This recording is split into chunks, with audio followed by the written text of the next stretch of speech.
The Constitution allows us to be able to utilize deadly force or lethal force. Staring down the barrel of a gun. That's what some inmates could face at the Jefferson County Jail if they decide to try and escape.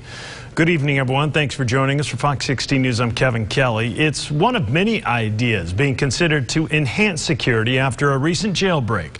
Fox 16, Susan L. Corey talking to the sheriff tonight. And Susan, this wouldn't apply to all inmates, right? That's right, Kevin. Deadly force could only be used on inmates convicted of a felony. Now, nothing is set in stone here, but the Jefferson County Sheriff tells me this could be a way to fill gaps in safety on a budget that just keeps getting tighter.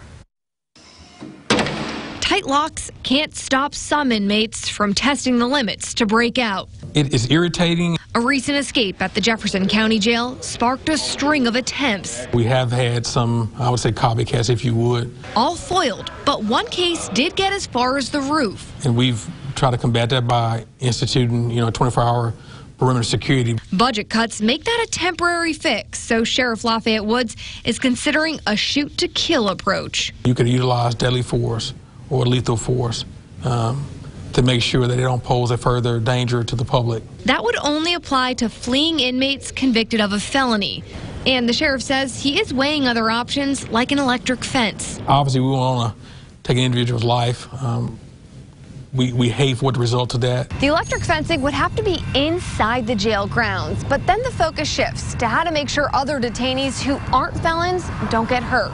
Prisoner right advocates don't want to see that force, making that clear over the phone. This murderous policy is morally reprehensible. I think the question we should be asking is how to prevent escape without furthering additional harm or creating additional loss of life. For the sheriff, it's the price of balancing budgets. I want to be able to do more over safety. Deadly force is something prisons can use. In the case of the Jefferson County Jail, it's also an option there since they can house felons for up to a year.